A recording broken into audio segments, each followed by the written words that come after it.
Well, good morning, good evening, good afternoon, wherever you're joining us from around the world. Welcome back to Creation Conversations, where, yes, we almost have a full team tonight. John is back with us. We don't have Glenn tonight. Do pray for Glenn. He's is not quite in the path of the hurricane that's been going through the United States, but he's pretty close. So just pray for Glenn and his church and everybody involved who the hurricane has affected in the United States at the moment. But hopefully Glenn will be back with us next week.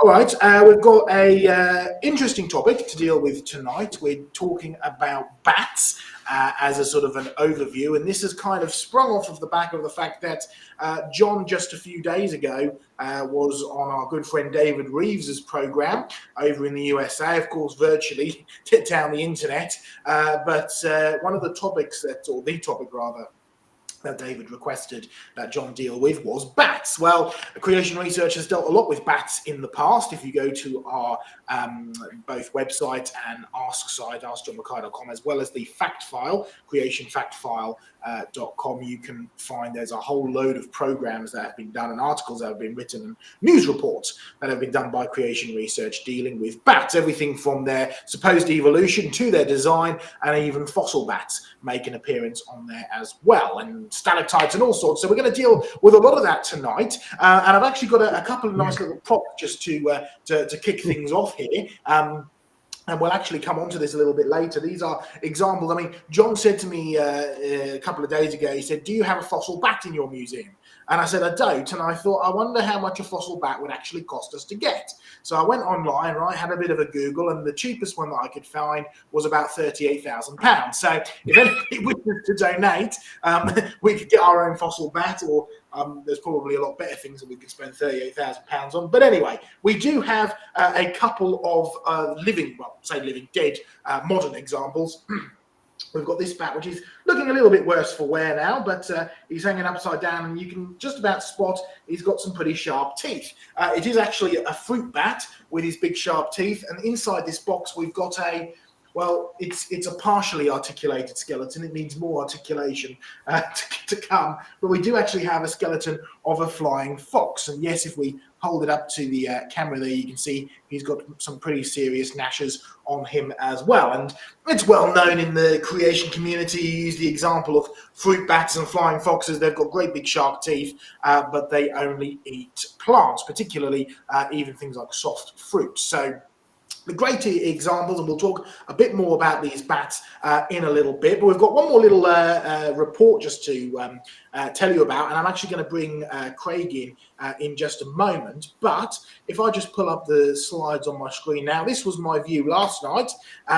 It's a little bit of a blurry picture because it was just taken on my phone. There was a lot better pictures that were taken elsewhere, but yes, the Aurora Borealis is seen as far down as London in the UK over the last couple of days, and the Aurora Borealis not only being rather beautiful and spectacular, it's also a good comment on two things. Number one, God's design, because yes, this is beautiful and it's absolutely wonderful to be able to go and see, but it really is God's way of effectively protecting the earth. Even in the fallen world that we live in today, you can still see the elements of goodness, the elements of perfect design that was there in the beginning. You've got solar flares coming from the sun, very toxic, and of course Earth's atmosphere, constantly magnetic field concentrated around the poles, which is where you've ended up with these beautiful designs. So really fascinating stuff. But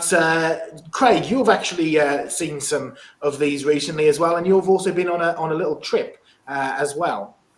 Yeah, did you want me to show a couple of the slides of the southern one?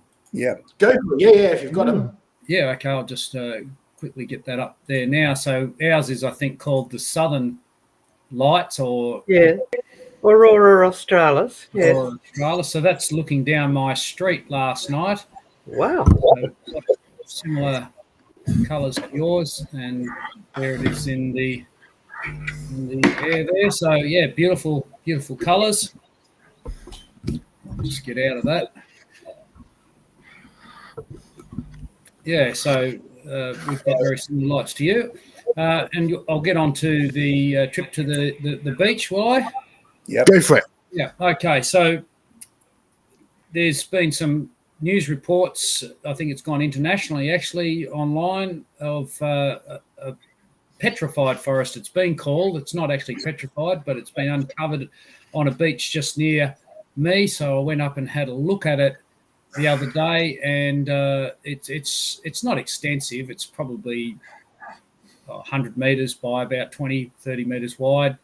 It's wood in mud, and we've got a bit of footage there of that. So maybe we can pull that up, Joe, and then others might like to comment on what we're actually looking at.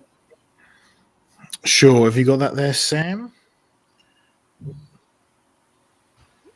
That's what you showed earlier. I can't. So you I've got got it? it here. Yeah, there we go.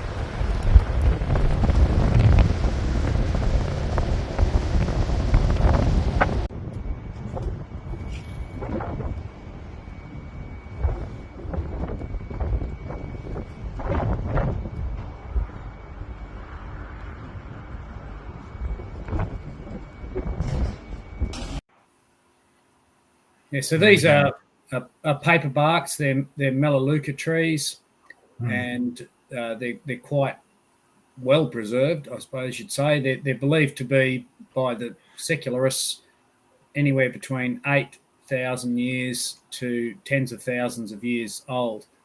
I wonder why it's got to be 8,000 and it can't be 6,000 or 4,000 or 3,500.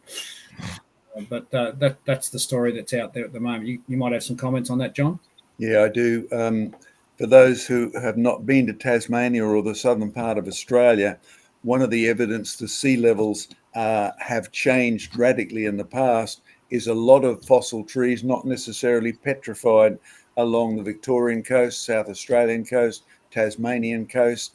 And you may remember, Craig, a few years back, I found some lovely fossilized gum leaves buried with shells, fossilized, both of them fossilized, and on the other side of the river there. They're on display in the museum.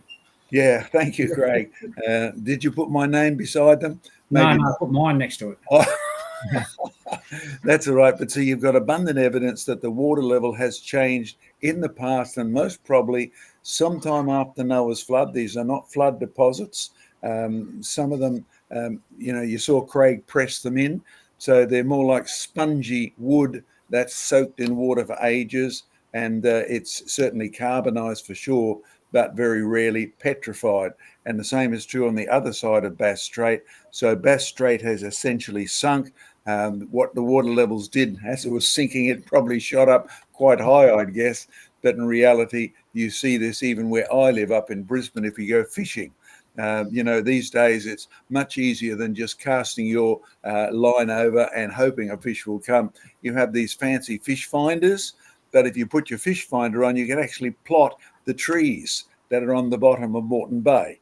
So the whole lot has definitely sunk, or the water level has risen. So for those of you who are worried about the so-called water level changing at the moment, don't worry too much. It's changed radically in the past, first of all in Noah's day, and secondly, after the flood, probably in association with the melting ice largely. But I went over to Wynnum the other day and I just looked at the edge of the beach, and that water level has not changed since I was a boy, and I've got the photographs to prove it, no matter what the popular view is at the moment. So thanks, Craig, for going down and filming that. You and I had a good talk about that. And did you get a specimen? Well, I saw you pick one up there. So I picked one up, but it is a national park, so right. you're not supposed to collect things there. Yeah. We have several examples very similar to that location in the UK. Borth is one place in Wales, also near where I grew up in Norfolk, and we don't tend to call them fossil forest over here because that tends to refer to the more sort of petrified type stuff, the stuff that us geologists would refer to. We call them sunken forests, which I think is a better term in the sense that it refers to sea level change, which is very, very clear all up and down the UK coast. And John has travelled all the way up down Scotland and down the east coast. You can see evidences of both sea level rise as well as where this sediment has come in, and basically in some cases it's catastrophic, but in other cases you actually see the trees are kind of still there, they're still sitting there. They're very different from the polystrate type trees that we find where they've clearly been ripped up and torn off and buried catastrophically. It is basically sea level rise and covering them up, and they're preserved less because they're petrified, because they're not, but more because you've basically encased them in mud where there's no oxygen to allow the decay. But as soon as things do get exposed, unless you preserve them well, they do start to break down and decay very quickly. So I think that the sort of buried forest or sunken forest or something like that is a better description. But good finds, good stuff. Okay, so we're going to move on now. We've got a little treat for you a little bit later. We're trying out a new segment of the show, which we'll give you a bit of an update for later. It was Craig's idea, and we're very excited to implement it. But before we get to that, we're actually going to go over to a section of our main program for tonight, which is, of course, discussion of bats and the like. And we're going to kick things off by going over to Diane, who's going to give us a bit of a rundown report from some of the previous fact file programs that have been done over the years, and a little bit of interaction with John as well. And then we're going to have a break for Q&A, and then we've got our little surprise segment, which we'll come on to after that. So, Diane, it's over to you. Yes, thanks. If we could go to my slides, thanks. Yes, we are going batty tonight, and there are plenty of people who think that because we believe in creation, we've got bats in the belfry. But here are a few fun facts from our fact file. If you go to the fact file, you'll find quite a lot about bats. They're quite popular in the news. They seem to attract people's attention.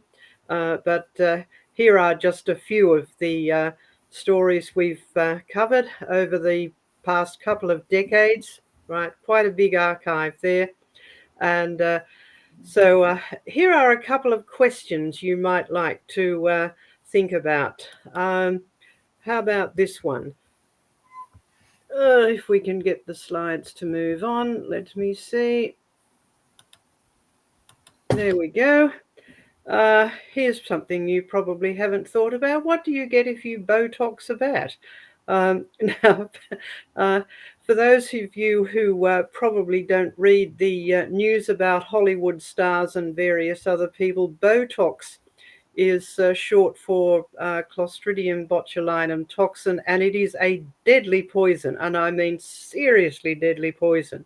And the way it works is by preventing your nerves from communicating with your muscles so that your muscles then won't work. But in microscopic amounts, it is used as a treatment to make the muscles relax, and that temporarily does relieve wrinkles for people who are worried about wrinkles. Now, what's this got to do with bats? Well, it relates to an experiment that people were doing to see how bat wings work. Now, we know what bat wings are made of. They're actually a skin-covered fibrous membrane which goes over their arms and over they have huge long finger bones, and that forms the skeleton of the wing.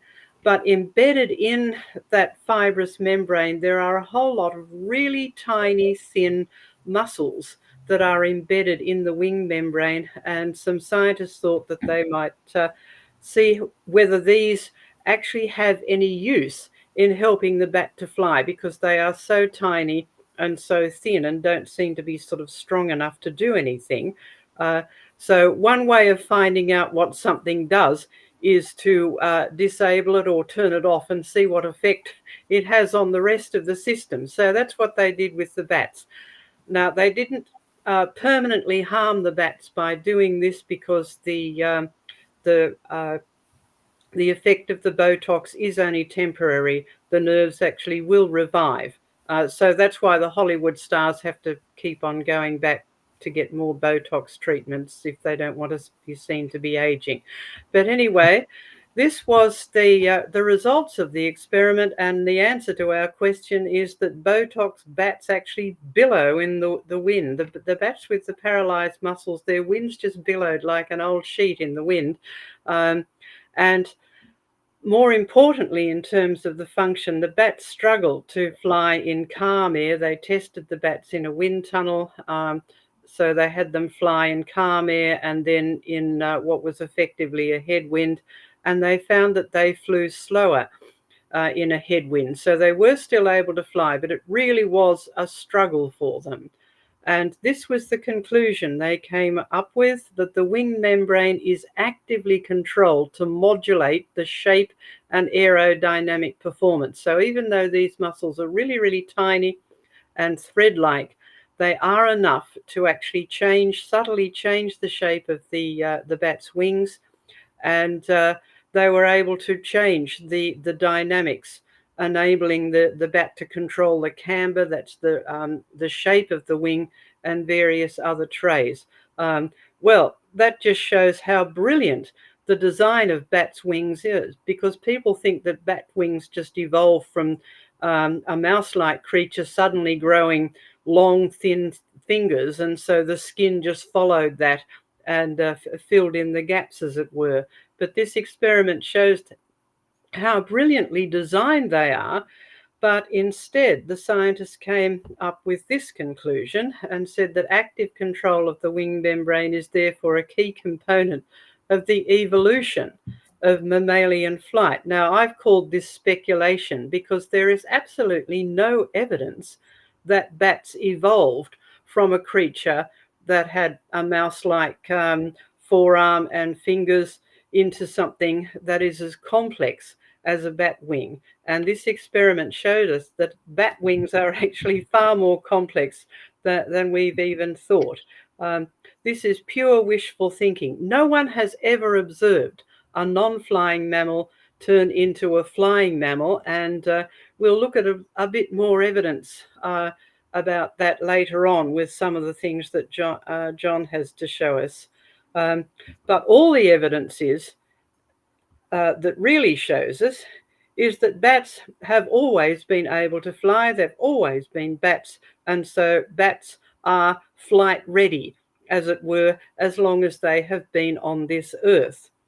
Now, what is the evidence for that? Well, apart from the complex structure of their wings, here's another question we might like to consider. Do any of you guys know what the speed of sound in air is? Are you asking us or the audience, Diane? Oh, well, you're closer. Well, you're not physically closer, but you are on the screen.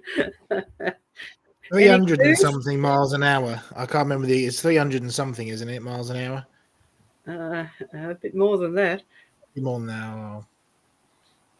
I mean, if it was only 300 and something miles an hour, every commercial aircraft would be supersonic. Yeah. You better tell us, Diane. We're all hanging in trepidation here. Oh. Okay, well, depending on which system of numbers you are, it's a bit over 1,200 kilometres per hour, or a bit over 760 miles an hour, or 1,100 feet per second, or 346 feet per second. Now, that means that none of us are as smart as these guys. Recognize that?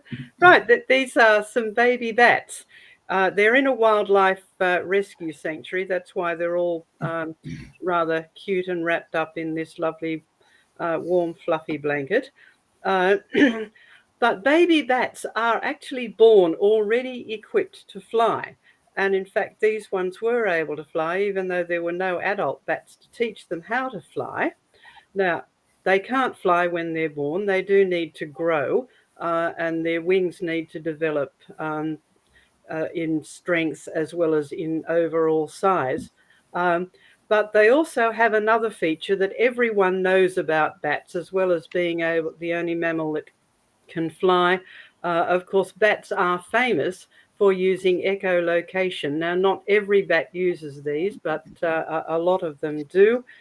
And to use echolocation effectively, you actually need to know the speed of sound in air, because that's how they judge how far away the prey that they're looking for is. But they also use echolocation in their navigating around objects in the environment, and also to judge the distance to landing sites, so that they actually have to get ready to land. And so some scientists decided that they would test this to see whether the bats actually instinctively knew the speed of sound. Now, you can't actually go and ask the bats, well, do you know the speed of sound in air? You have to be able to test something that requires them knowing the speed of sound. So this was an experiment that some scientists did. They raised some bats in an artificial atmosphere that contained helium, as well as the mix of other gases that they need to survive. And sound actually travels faster in this helium mix. And then they got the bats to fly. And it turns out that the bats tried to land too early, because they interpreted the faster echoes as a shorter distance to the target. So, and this was a good experiment. They did actually do a control where they raised some bats in normal atmosphere, but in the same lab conditions, in the same laboratory conditions, and they were able to land normally. And that reminds us of an essential aspect of flying. I gather, John, you once had an opportunity to fly a small jet aircraft. Is that Well, right? that is true. I was very grateful. I was in Kansas City, needed to move to somewhere else, and one of the audience offered to fly me rather than driving me or anything like that.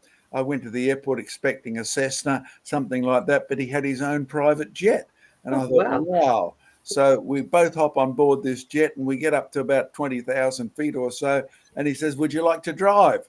I thought, well, I've never driven a plane, let alone a jet. And he said, oh, flying's easy, just take the wheel.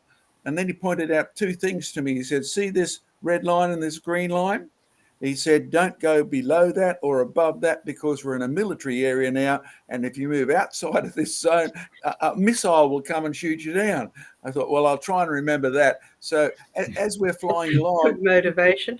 yeah, flying a jet is easy. It's landing that's the problem. He said most people can just hold the wheel and steer unless it's really windy or something, but very few people, and they need lots of training, can land one of these things so it doesn't crash, because you have to know the distance, the speed, and even though it can be programmed in, it still takes a high-grade technology embedded in your head, or you've actually had to learn it, and the bats have got it embedded in their head, haven't they, Diane? Yes, indeed. And in fact, I can confirm that story from another pilot who was a friend of mine, who commented that anyone can put an aircraft on the ground, but to survive the experience requires a pilot. And you actually need someone there with a lot of information in front of them and a lot of information in their head as well. So let's go back to the bats. So the information is there, built into the bats' heads.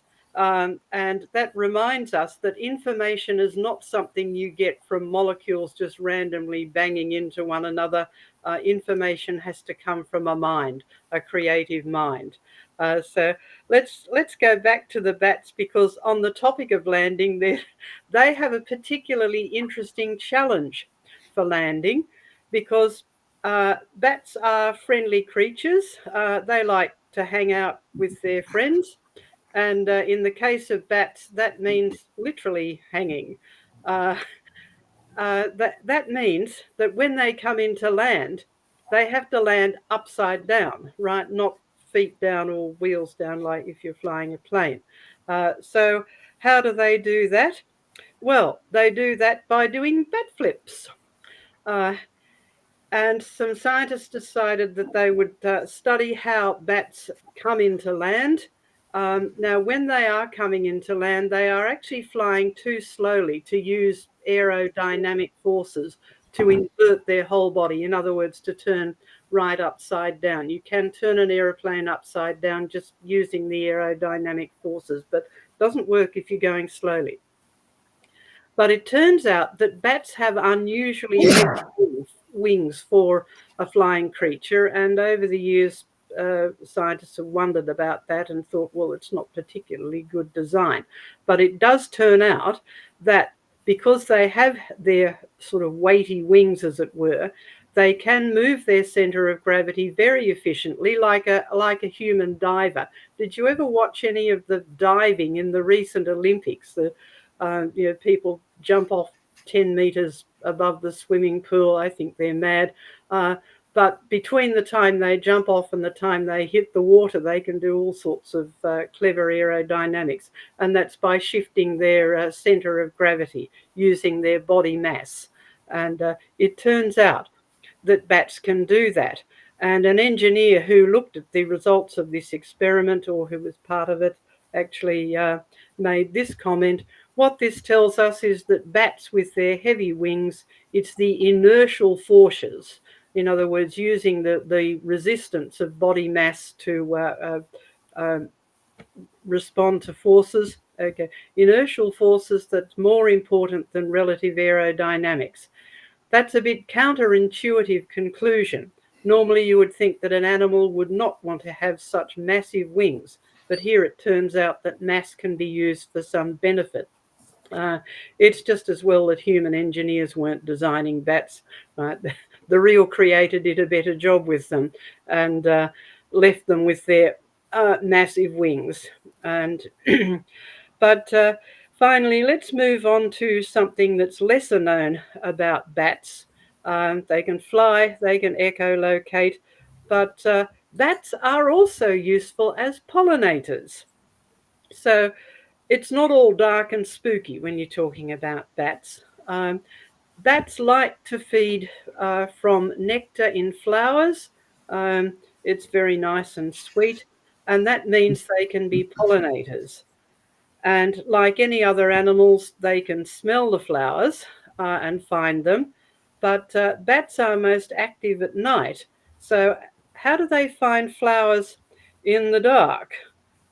Because some plants can actually take advantage of the aspect of bats that we talked about earlier, and that was echolocation.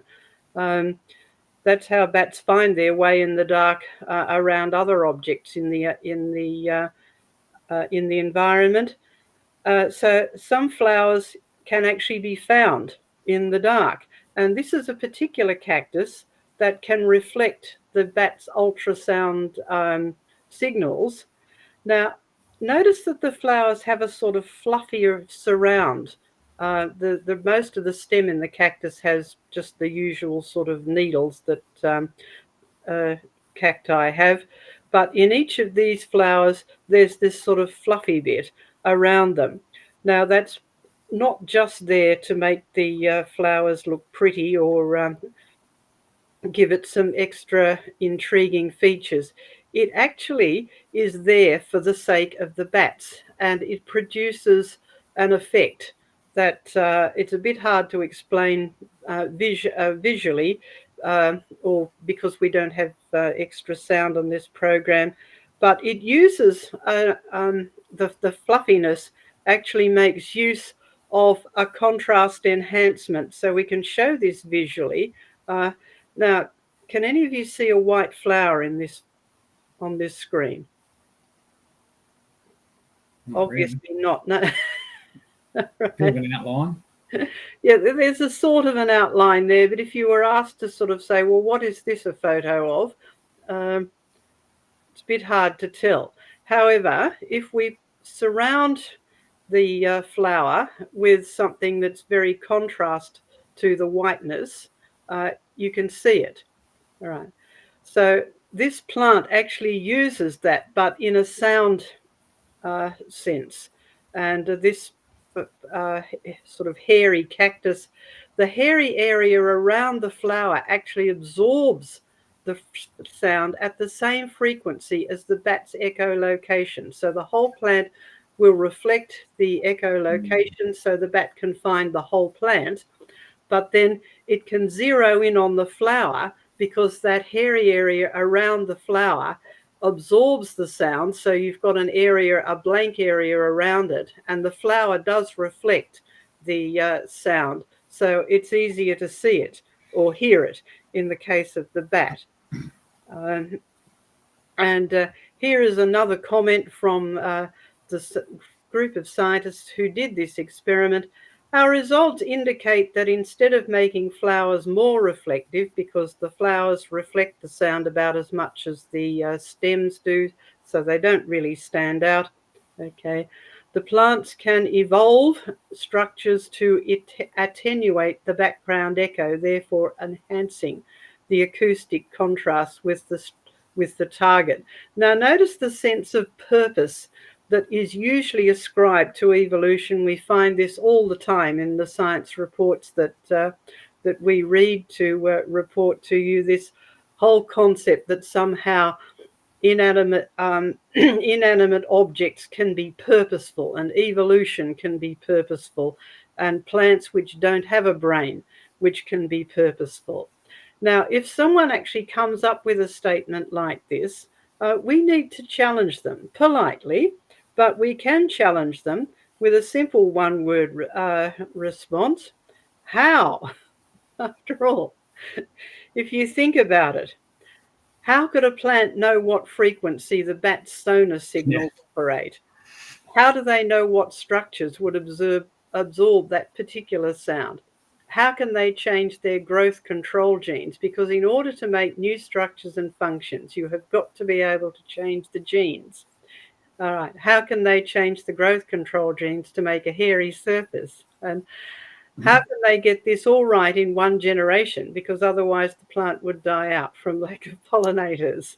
So be polite, but don't be afraid to ask questions like this and get people to think. So bat-pollinated plants come in all sorts of different shapes and sizes. This is another very beautiful one called a jade plant, and they are part of a wonderful complementary system from the Creator. God made things in whole functioning ecosystems. And so bat-pollinated flowers are mutually good. The bats are able to find nectar, which they drink. That's good for them. The plants get pollinated. That means both the bats and the plants are sustained and enabled to reproduce after their kind, which is what we're also told in Genesis. So here we have a lovely complementary system from the Creator. And so can we go back to us now? And if anyone would like to add any more comments, or do we have any questions and thank yous and things to give? I'll just add a comment to that, Diane, because it connects to a question that did come in on what's the resolution of the bat's echolocation system. Now, we've had to experiment a lot on submarines and sonar and airplanes and things like that to get our sonic detectors to get enough accuracy so you could land the plane or shoot a torpedo or something like that. However, when it comes to bats, they have to have it right from the start. And how do I know? I live where there are millions of bats. I live in southeast Queensland, and down in my backyard we have native Moreton Bay fig trees. And even if you ate one of those, the fig tastes like sweet gravel. That's my opinion, right? But the bats love them, and they also steal my bananas, which I spend a lot of time growing. They can have as many sandpaper figs and things like that as they like, but leave my bananas alone, you batty things. But having watched them, they will fly up onto a branch which is just heavy enough, just strong enough to hold them. And as Diane said, flip upside down, and they have to get that right. I mean, they're 50 or 60 feet up to 20 meters above the ground. And not once have I ever seen a bat fall off. When they go to eat, you come to my banana trees, and for that bat to get in through the leaves and across onto the stalk and land and eat a banana, its sonar has to be incredibly accurate. And as we said before, any fool can land a plane, land a plane, but only a pilot can survive the experience. And the same is true with bats. If you look at those baby bats, they have to have sonar, which is so precise that if they go to land on the ground or land on a branch, they get it right first time. They don't have to learn the hard way. So the resolution is incredible for the person who asked that question. So that's my comment on what we've done so far, Diane. I could make a bit of a comment on bats in the forest situation. I was involved in supervising logging operations, and one occasion down here in Tasmania, a tree was fallen. I was out in the bush with the tree faller, and a tree was fallen, and it just happened to be a tree that housed a whole bunch of insectivorous bats. And the bats started flying out of the tree that had been fallen down onto the ground. And as we watched them, they flew up, and all of them, every single one of them, flew up to another tree. And high up in this tree was a little hollow, and the bats landed on the outside of the tree, and then crawled into this little hole that you could barely see from where you stood on the ground. So that suggested a couple of things to me. That one, the bats could find that easily, and they knew it was there. They had a good understanding of their environment already. They had an alternative tree picked out, and they all knew to go there. So that was just an interesting observation, that they had a really good understanding of the forest that they were in, even though trees were being taken out of it. Yes, there's another study in the fact file that people might like to look at, that bats can identify different types of trees from their echolocations, and some engineers were working on a system for surveying forests using something similar to that. All right, Sam, we got any thank yous? We do indeed. So we've got a thank you to give out to Douglas Boffey. 10 British Buckaroos, character jumping in the air joyfully saying, yippee, yippee. There you go. Let's see if there's any other thank yous come in. Don't think so. Don't think so. No, we're all good. Right, so next question up. This is an interesting question coming from Sunny Rivers. Question: are there any flightless bats? Why is there flightless birds? Well, Diane, I don't know about you, but I've never seen a flightless bat at all. There are ground crawling bats, so that if you come with me to New Zealand, you will see on the South Island particularly the world's biggest groundhog bat. It actually crawls along the ground, but most bats can do this, but it majors on eating food off the surface of the ground. So it can not only find the ground, it can use its claws and the tips of its wings to push stuff out of the road. So it is known as a ground bat, but it still can fly nevertheless. So regardless of the choice it's made to look for food, and it seems to be the only one who majors on this, it actually can fly. But what's interesting in this, being the fossil man on the show, fossil bats have been found in New Zealand. Now, I'm a bit jealous of that because, like Joe, I don't have any fossil bats, and a small donation from somebody of £13,000. Is that what you mentioned, Joe? Yeah, something like creation research for a fossil bat for our museum display. Meanwhile, we'll put up with casts and real live bats just stuffed or dead in boxes. But in reality, in the South Island Museum, they have found giant fossil bats, the groundhog type of bat, right? But it's in the Otago region, which is quite down south. And the reason I know a lot about that area is it's an area where they found fossil snakes in New Zealand. And in this latest dig, alligators, crocodiles, and turtles. Now, when you think about that, New Zealand is famous for no snakes.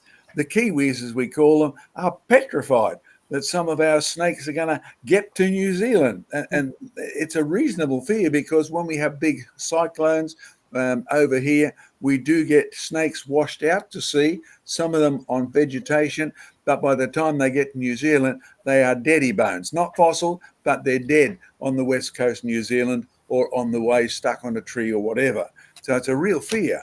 But the fact is, New Zealand shows evidence of having had snakes in the past, crocodiles and alligators. And if you think of what that would have required, a change of climate very significantly. But no living crocodiles, no turtles, no alligators, no snakes. But fossil bats, and bats are still here. But I do have to boast about one thing.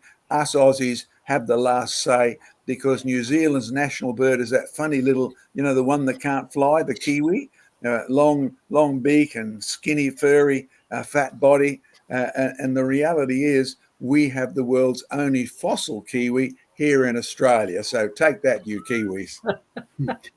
What the second part of that question is, why is there flightless birds? Have you got a comment why there's a kiwi, John? Yes, it's easier to deal with the one we've actually observed. When you look at the kakapo and some of the New Zealand parrots, they have become flightless. And in Australia, that could never happen because our dingoes or some of our goannas, our big lizards, would soon polish them off if they couldn't fly away from them. But in New Zealand, where there's no major carnivores, no real wild dogs or things like that, no lions, no tigers, no snakes to eat them, the birds can lose their wings. And Diane, you can confirm limb loss in a moment with the genetics. It's a fairly common feature. So any bird that sinks to the ground because it loses its feathers, it loses its wings rather, suddenly or slowly, doesn't matter, it will survive in New Zealand and the South Island. And we have seen the actual pictures of these birds in New Zealand having a change of diet. We've actually got the first photograph of them actually eating sheep, right? They would fly in and attack the sheep, and they still had feathers, right? And but their diet had changed as well. So New Zealand's an interesting place, both for the change of diet brought about by the British changing the environment and bringing sheep in, and the loss of feathers, which was already there, or loss of wings rather, which was already there before Europeans began looking for it. So one reason is you can have that in any country, but only in places where there are no carnivores will it survive. Diane, do you want to talk about limb loss and the genetics of it? Yes, so there are two kinds of flightless birds. There are ones that have actually lost parts of their wings because of a genetic defect, and we're starting to zero in on some of these are to do with regulating genes. In other words, the genes that control growth, they get turned off too early, so the limb just doesn't keep growing and develop into a proper limb. But there are flightless birds, the very big flightless birds. I think those are well designed to be running birds. And you can look this up on our fact file too about ostriches and emus.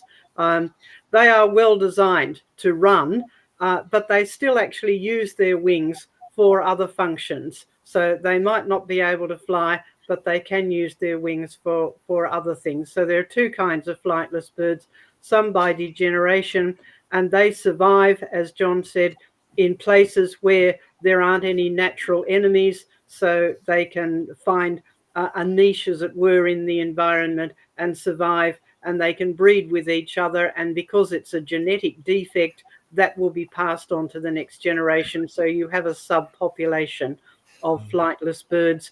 And then there are big flightless birds, which seem to be well designed to be running birds, and they use their wings for other functions.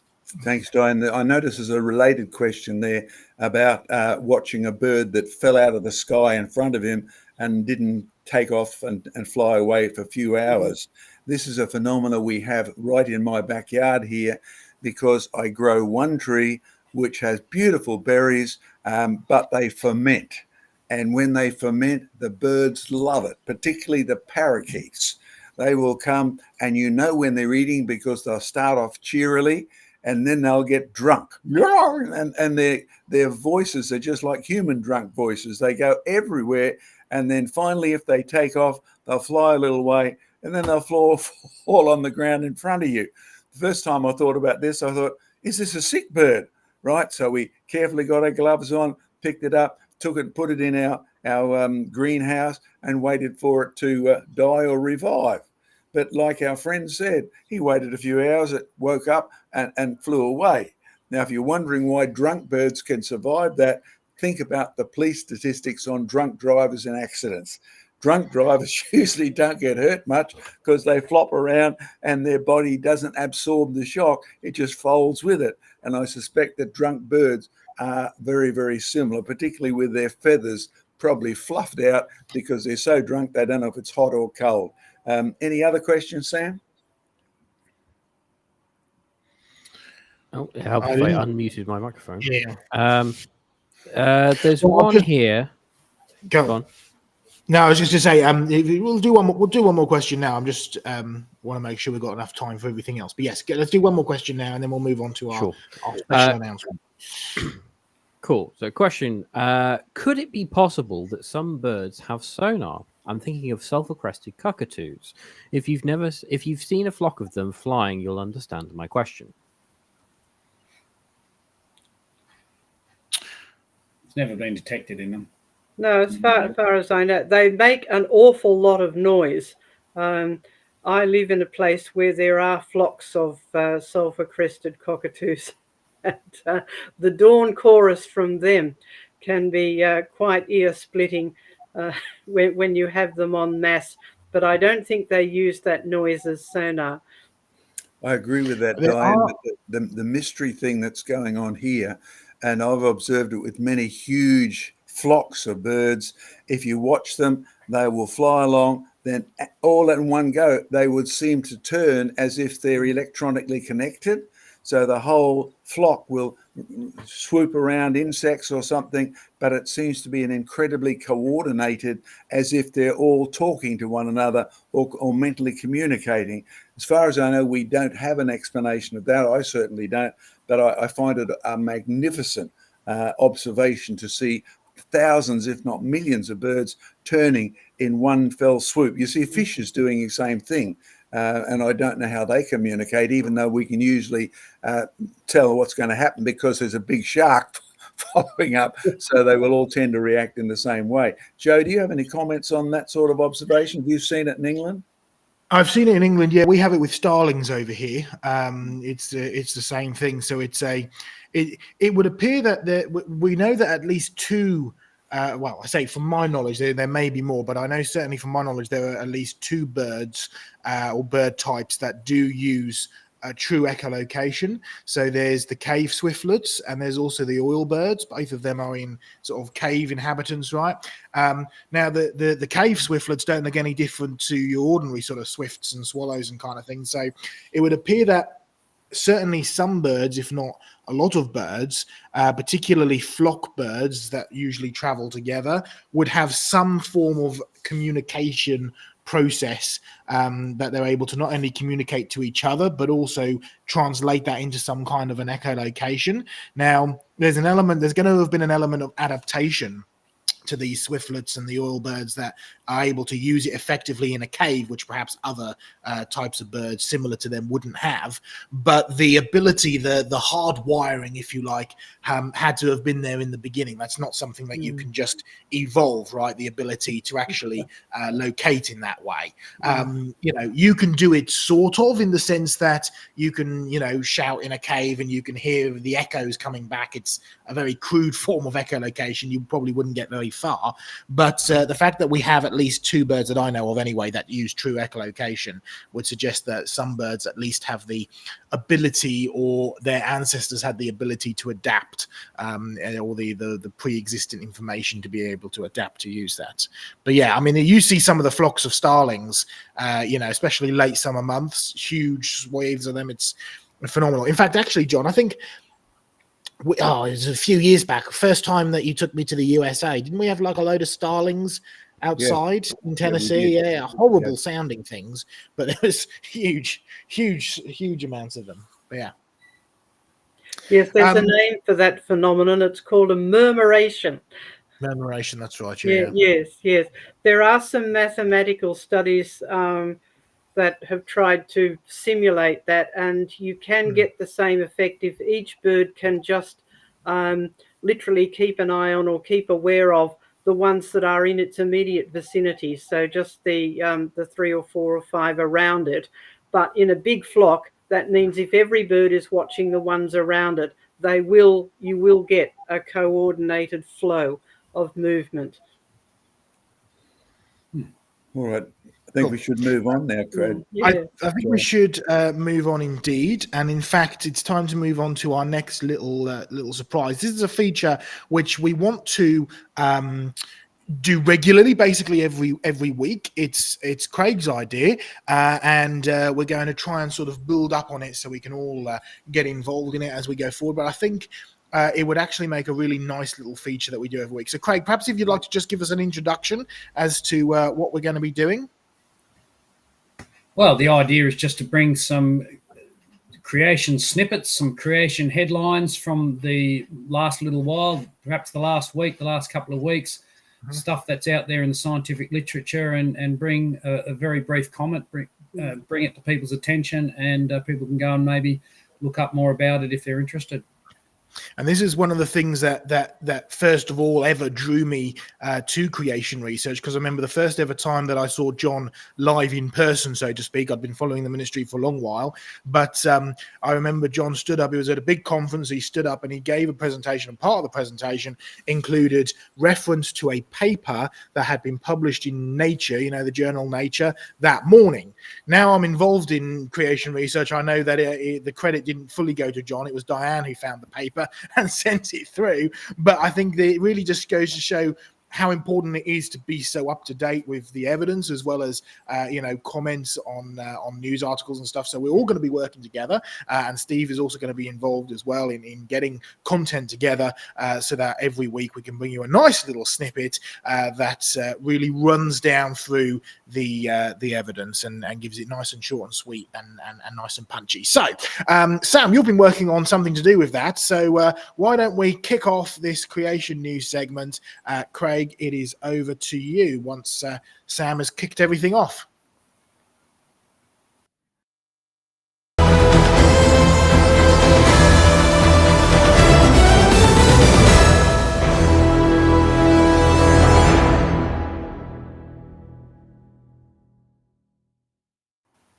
Welcome to the first edition of Creation News, and we'll start with Live Science News, which reports, quote, alligator gar, the living fossil that has barely evolved in 100 million years.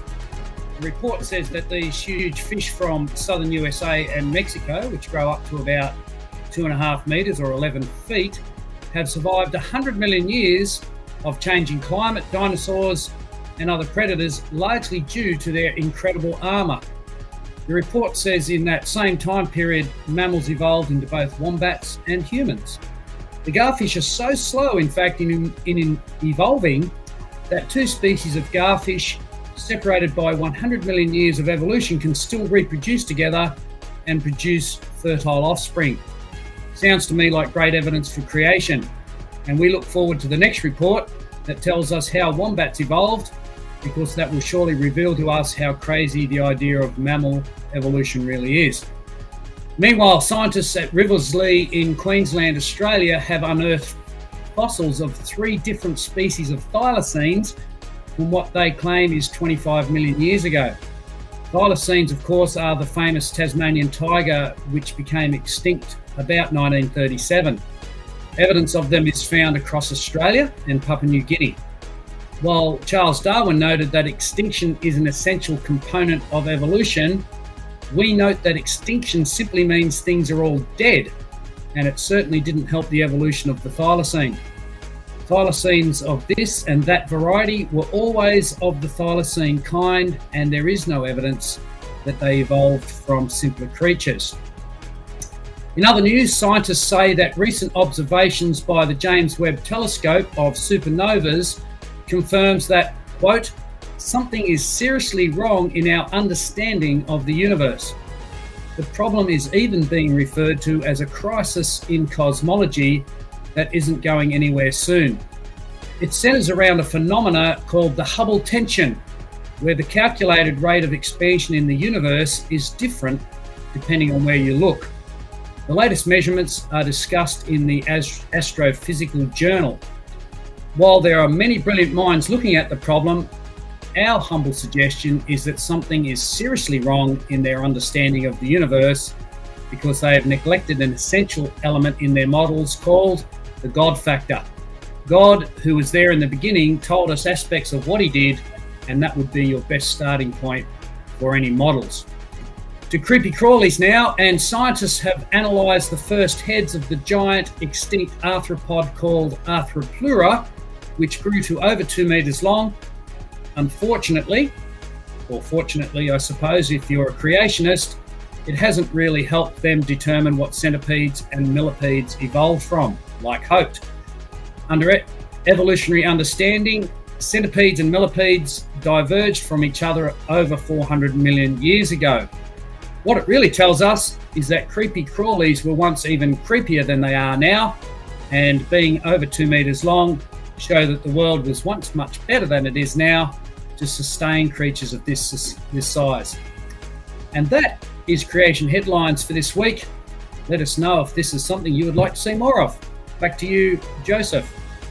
Hey, great stuff. I think that it'd be good to make it a more regular, every week basically a regular feature, and it doesn't all have to be Craig. We can take turns. We were discussing this earlier about bringing everybody bringing something to the table, but picking one person in particular just to give you a nice kind of a bit of an overview. If we in fact, I've just suddenly thought, and I haven't discussed it with the rest of the team, but if we're really onto it, we could even publish underneath in the description of the YouTube video some of the links to the different bits of the evidence creation news as well, which would give you an opportunity to go out and follow up some of this yourself. So let us know what you think. We will endeavor to do this on a weekly basis, and I think it could make a really good new feature for Creation Conversations. So anyway, moving on from this special feature back to bats, and we're going to go to John now for our next segment as we have a look at the next section on bats and the like. Okay. Give me full screen, please, Sam. No, I'm not the bat, nor am I the batty evidence, regardless of what Richard Dawkins or some of the professors might think, but I've grown up with bats. I've done a lot of cave visiting. In fact, I remember going to one cave in Tennessee and being warned by my guide that keep careful, this place is full of bats. Don't let them land on you, scratch you, bite you, or anything like that.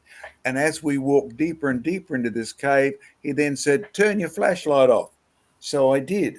And all of a sudden, I could feel millions of bats coming towards me, or at least I could feel millions of flapping wings. I didn't see any bats, and they would just avoid my face by just a fraction of an inch, just avoid me. Not one of them bumped into me in what I thought was pitch black. So I knew their echolocation system was good enough to bypass me, even if I was moving. Now, when you have a look at bats, and Diane's already mentioned that on our fact file and on our evidence news, you will find heaps of literature on bats because we've been collecting batty evidence for a long time. In fact, Sam, if you want to put up the reference to the fact file or reference to the evidence news, that's probably a good time to do it, because I was reminded of this the other day, because a little while back, David Reeves, who we really support, and we really encourage you to go and have a look at his mega museum now in Tennessee. It's unbelievably huge. It's one of the biggest creation museums in the world now. So have a look at it. Go visit Dave. But Dave said, would I do something on the latest fossil finds of bats? So my first step was to get my secretary, Joy, to go to our system and download all the articles. About an hour later, we'd run out of articles to download. So I then said, go to ICR, see what they've got. And after we finished ICR, I didn't bother with anybody else because there was so much evidence of one thing that David was interested. You see, he and I have done fossil research in the USA. He and I and Joe have visited locations and collected things and looked at polystrate trees and done school ministry, all sorts of things. But neither there, nor here, nor in the whole history of the world, even with the latest fossil bats, which are dated at roughly 52 million years of age and a bit from the Green River, they're easy to recognize. The first fossil bats look like present day bats. In other words, it's the point that convinced me in the beginning. When I was growing up, this was a serious issue for me, right? Did we evolve? My dad was an atheistic evolutionist. He firmly believed it, didn't know much about it, but he would defend it to the hilt. Evolution was true, the Bible had to be false. So this was a struggle for me, but the thing that convinced me was sort of 3-4 years at Queensland University studying in geology, and not one bit of evidence in the textbooks, not one bit of evidence in the zoology textbooks, not one bit of evidence in 4 years of doing genetics. I'll tell you what, the fact is, there is no evidence that bats have evolved from anything else. And the points that Diane makes about its design are brilliant. The bat has to have everything at the start or nothing works. Everything has to work or nothing does, whether it's echolocation, whether it's membranes in the wing, minus Botox, of course. You do know Botox. That's the one the undertakers use on your face or on an accident victim when they're putting the skin back together. It really does shrink things and make them look tight. In fact, you can tell an actor who's been Botox because they really don't look natural at all unless they cover up everything with tons of makeup. So I don't recommend Botox, but in reality, when you look at the fossil bats, they just look like living bats, except they're preserved in the rocks at Green River. And of course, at Green River, you've got fossil fishes, you've got fossil plants, you've got all sorts of flood-style deposition at the Green River. But I think so far they found about 50 different bats there, and not one provides any evidence of evolution. So hint, hint, wink, wink, nudge, nudge. Look up David Reeves' channel, The Wonders of Creation, and go visit John Mackay and him as we have a wonderful discussion which led up to this program coming to pass. Now, when you look at fossil bats and living bats, the living bats we can observe. The living bats we can plot and measure about how many species there are. Notice I didn't say how many genera there are, how many kinds. Darwin wrote his book Origin Species deliberately because he had trained in theology and he knew that the Bible only talked about the origin of genus. Yes, you heard me right. The word genus is in the Latin Bible, which is the one that was widespread through the UK and all Europe when they were inventing the classification system. So genus comes right out of your Bible. Species, no, not there.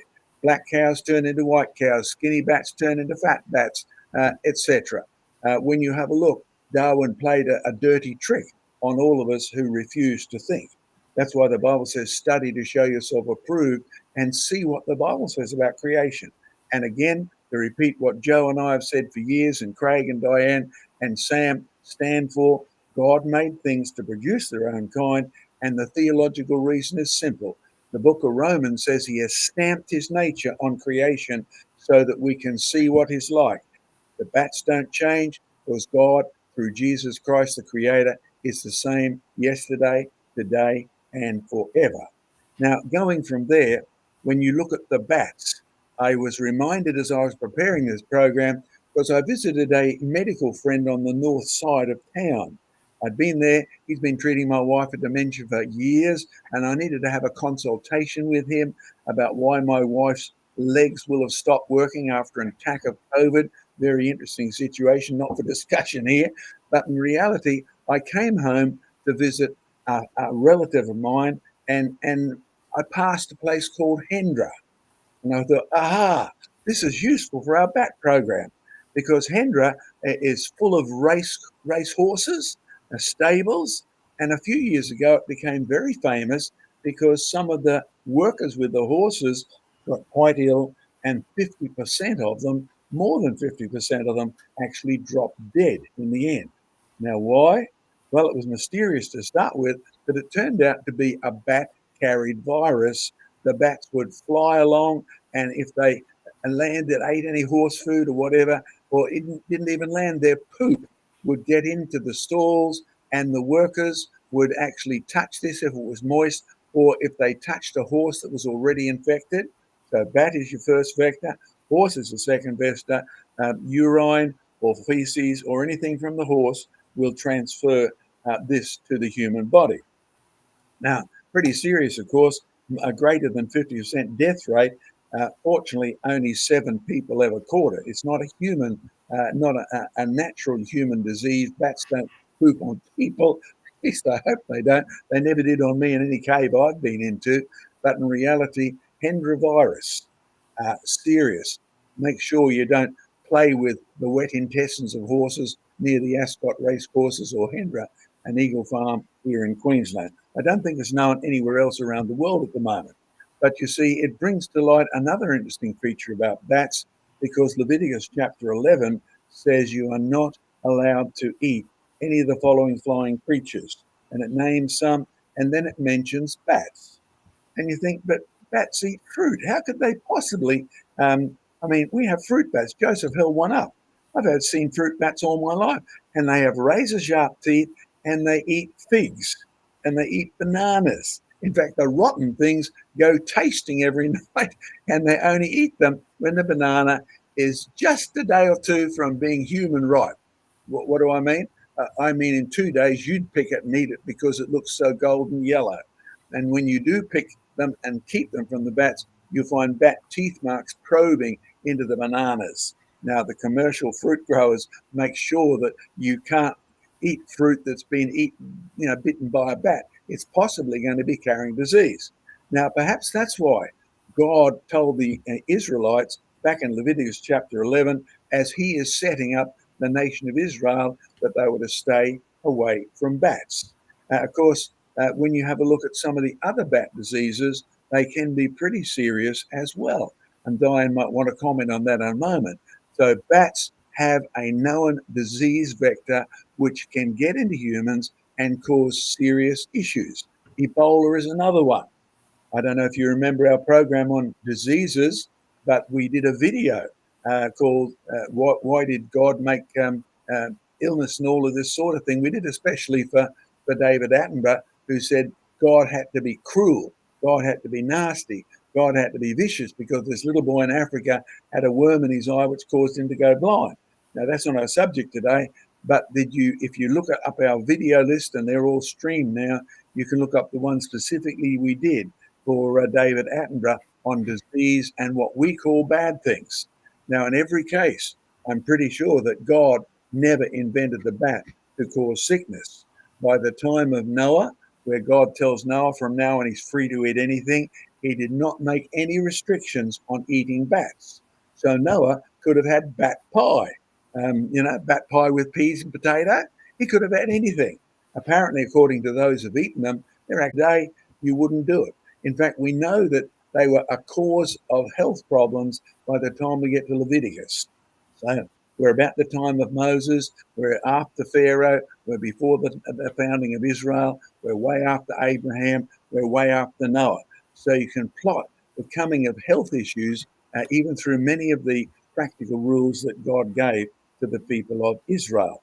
So bats never seem to have evolved. The first fossil bats, according to the evolutionary scale, 52 million years ago, and the 50 or so that have been found there, they show no evidence of having evolved. So please stop pretending, you evolutionists, that you've got any evidence to back up your foolish, atheistic, anti-Christian, anti-biblical views.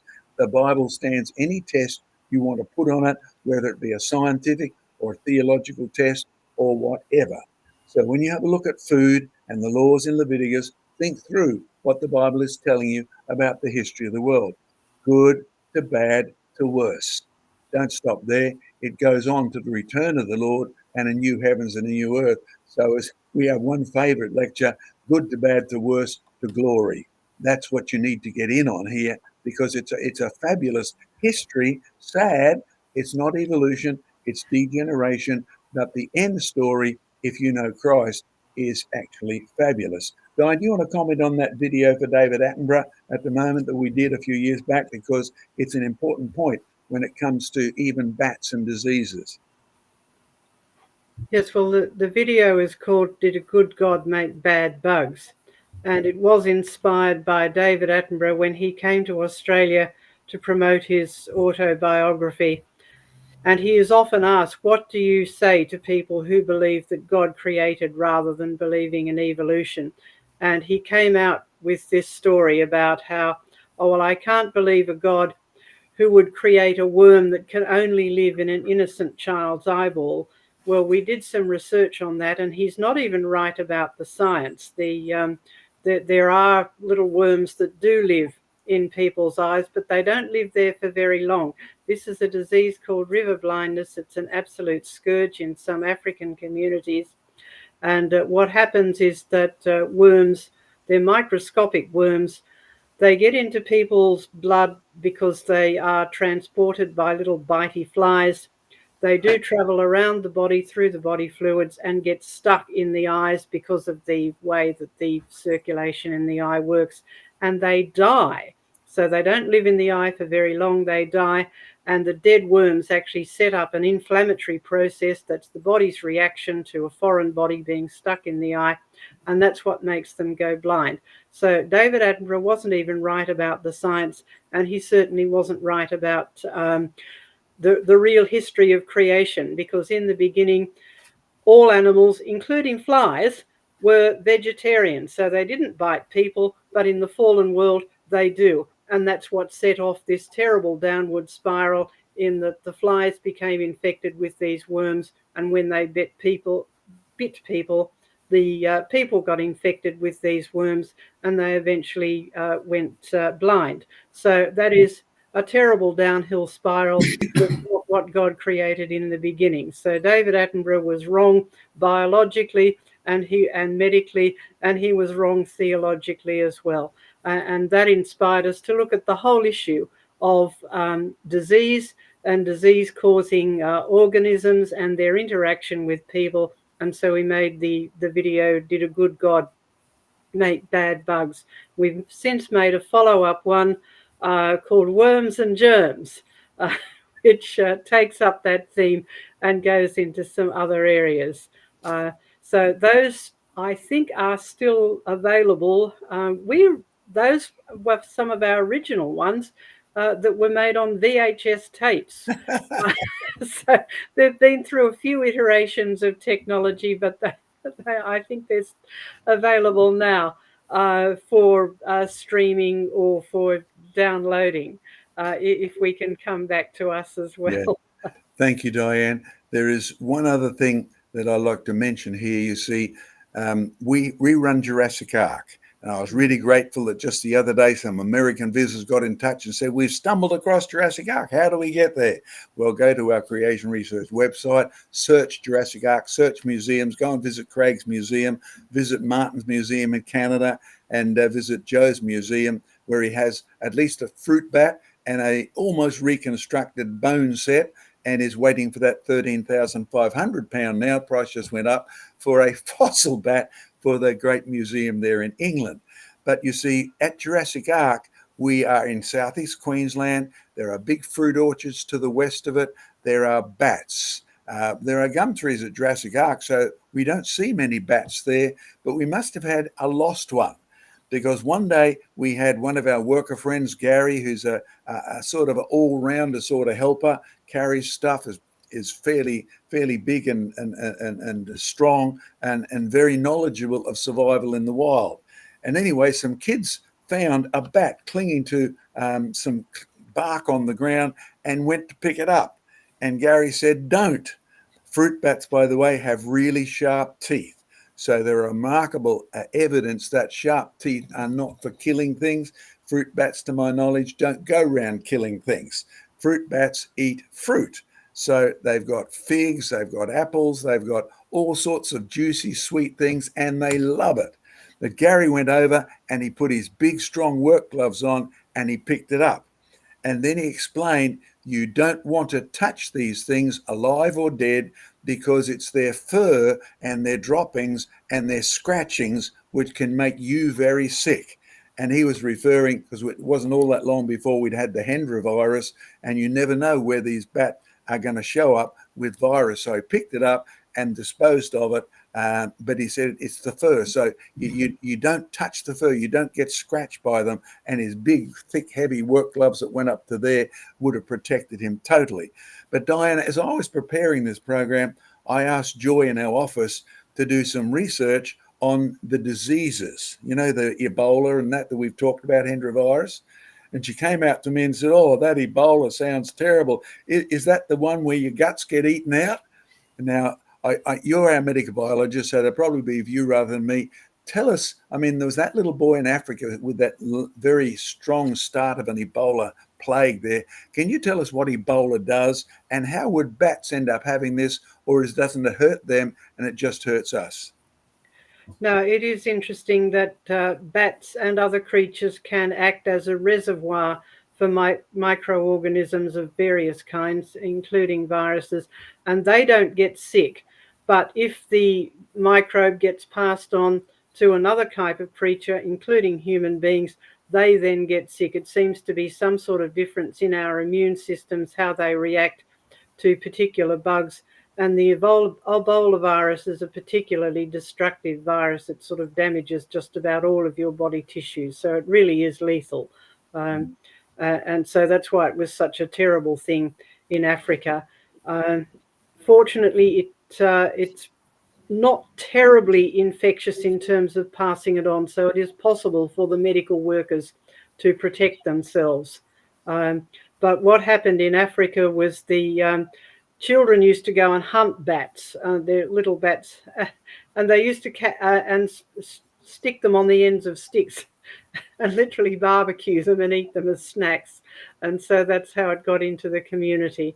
So this is something that's sometimes called bushmeat, and it can be a problem for the spreading of diseases from animals to humans, in that people are eating what we would consider wild animals,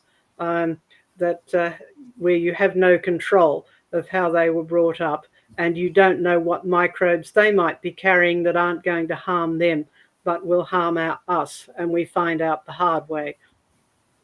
Why don't we throw it up to questions, Sam?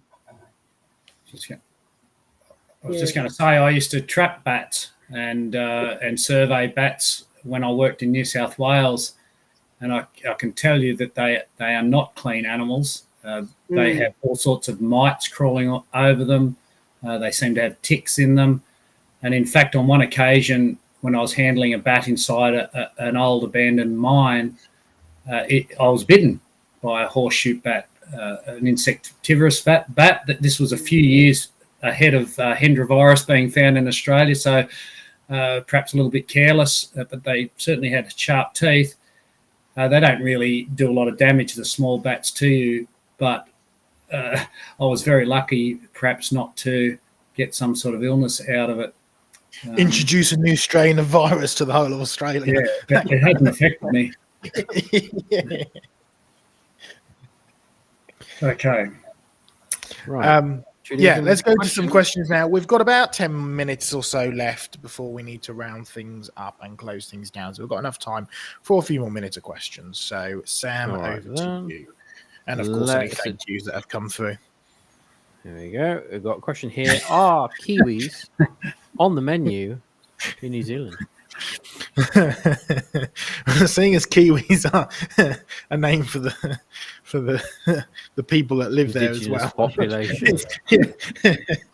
Well, when they were cannibals, the answer was yes. Yes. They would ceremonially sacrifice the leader of their opposition and eat him deliberately. So yes, but sorry, you meant the bird. I was going to say we should bring back some of this politics nowadays. I know. Having been to one of the big kiwi reserves, no, they're a protected species at the moment. They're cute. I remember being on one man's property who had isolated his property deliberately for the kiwis to breed. So he took me to see a kiwi nest and said, "Be quiet, sneak along here, don't move that one out of the way, look and see what you can see." And he had quite a few kiwis nesting on his property, and he knew where every one of them was. So they are protected at the moment. You can't buy a kiwi pie with two legs or without wings. Cool. All right, Sam, let's get another question up. Beans. Do bats have lungs similar to birds? No. Very good. Yeah, that's quite a good question. There we go. Well, actually, we can jump. Bats are a mammal, so they actually have a normal mammalian system of tidal breathing, so breathing in and out. For their size, their heart and their lungs are larger in proportion to their size, so they do have sort of enhanced blood circulation through their lungs, but they don't have that one-way system that birds have.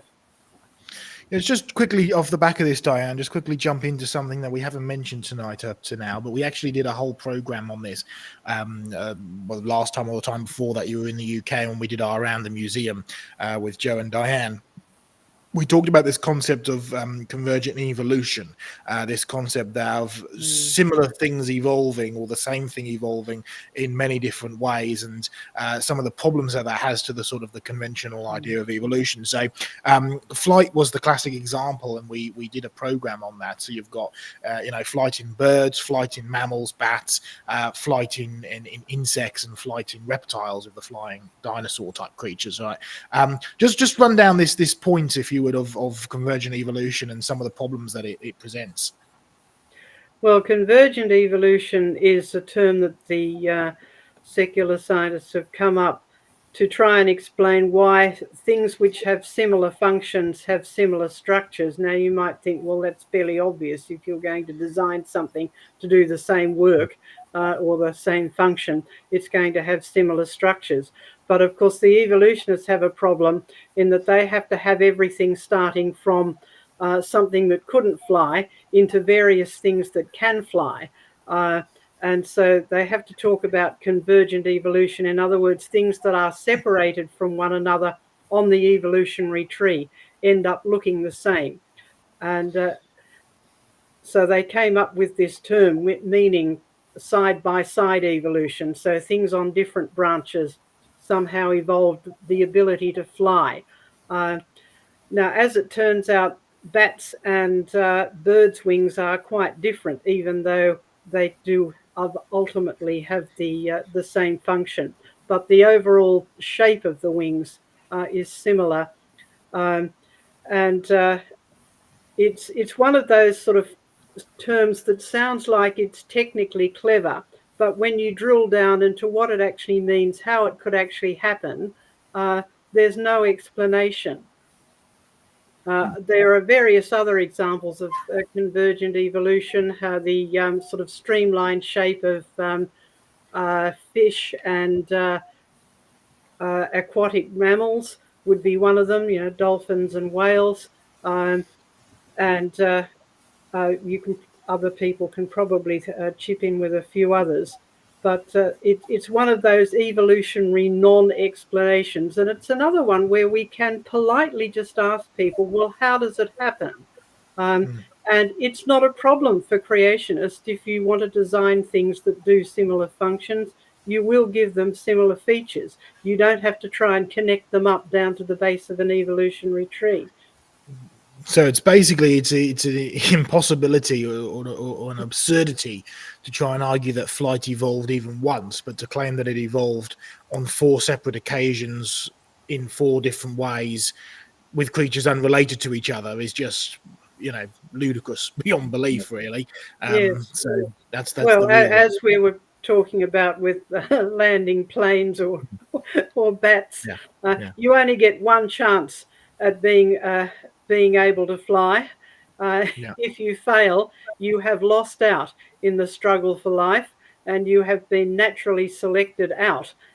So we have the upper hand in everything there, in terms of when you look at the actual evidence rather than people's a priori beliefs.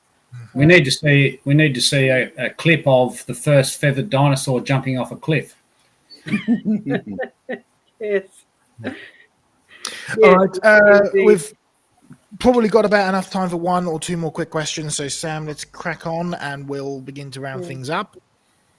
Sure. This one comes in from 22317. What about Canadian geese migration? Is it using that? So perhaps we could explain Canadian geese migration to. Well, I call them the flying poo machines. They are some of the biggest poopers on the planet, which is why they're not popular in many places. But they are clever enough to figure out when they don't need to migrate. Now, I say that seriously because having been to the USA many times, been right across Canada, you are there sometimes to see the migration start, and it's glorious to actually watch. But then some years they don't bother for one reason. They have a culinary diet factor built into their, do I need to leave now? Is there enough food here? Can I stay here? Why bother flying to Mexico if I don't need to use all that energy? So in some years, you will see them fly as far from Canada all the way down to Seattle and stop. Good year, why should I go any further? I can get enough food here now. So for those creationists who use migration as an inbuilt factor, no, the factor that's inbuilt is its ability to remember where the food is, its ability to fly back home again when it wants to go.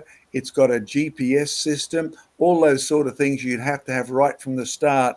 But whether it needs to, is it an instinct that it goes from north to south? No, there's a culinary factor. I need food. And they solved that in the easiest way possible. So it's the design features that are built in that enable it to make that decision, enable it to fly in huge groups, enable it to know when and how far to go. So they don't always go as far as the textbooks like to make out. They can sensibly change that. And I suspect if the Arctic keeps on greening and the Antarctic keeps on greening, we will see a change in migration patterns, because they won't need to migrate.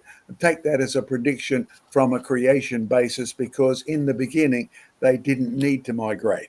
In the beginning, everything was very good. They still needed to know where to fly. They still needed to know how to get back to their nest, but they didn't need to migrate because there was no summer and no winter. Everything was very good and there was no rain, right? So keep in mind that the starting picture in Genesis is a much, much more extensive picture than many Christians and non-Christians have in their head. They think it's just a religious book. No, it's a book about weather. It's a book about food. It's a book about diet. It's a book about obedience to the Creator who made everything and who will hold each of us accountable as judge. And in reality, that's why Jesus came to be our Savior too. Good stuff. Great stuff. Thank you. All right, how are we doing with the questions? We've got about a minute left. What have we got left, Sam? Let's have a look, see if there's anything else. Here we go. This is a good question here. Reasons for hope. Can we trace evolutionary ideas from as far back as to ancient Egypt? Yes, and even further back, arguably. If you want to trace the evolutionary, we've done a whole program on this. I've spoken on it several times. I think it's on Creation Conversations, and we also did a program on this specifically for David Reeves. Actually, the last time I was in the USA, so it's called The Pagan Roots of Evolution. So you can go look that up. Basically, you can trace the beginnings of evolutionary ideas all the way back to the ancient Sumerians, which basically took real history. Right? The ancient Sumerians believed that there was a creation, they believed that there was a global flood, and they believed that there were a series of kings that lived in between creation and the flood, just like you have biblical patriarchs, right? So they took real history and they basically twisted and corrupted it. And they started, in order to try and argue that they were the oldest civilization on earth, they simply extended the ages of the kings to ridiculous ages, right, like hundreds of thousands of years. And so you get an idea of millions of years happening as far back as the ancient Sumerians and Babylonians and ancient Egyptians, right? That then leads into the Greeks, which believed that life could arise from non-life, and that given enough time, you could end up with hopeful creatures that would appear, and on and on and on. And you find that in the sort of 16 and 1700s, the French revolutionaries and the Scots both reverted back and borrowed ancient Greek and pagan Babylonian ideas in order to sort of kickstart our modern thinking of evolution. It didn't start with Charles Darwin at all. If you want to look it up, Pagan Roots of Evolution has been a few programs. And any other comments on that, guys? No, I think that's good quick summary, Joe, of 6,000 years and maybe 5,000 years of history. maybe I was gonna say, yeah. You could do a whole program on it. All right, well, it's time to wrap things up and close things down. Did I just see a thank you, Sam? You I did. did. Thank Doki you, Doki Doki has Doki. come Hey. in.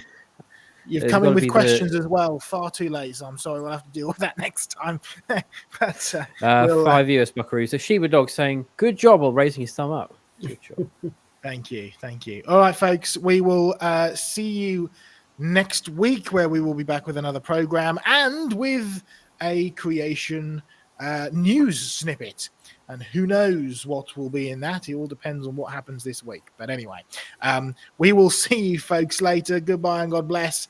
And we will catch you next week. See you later, folks.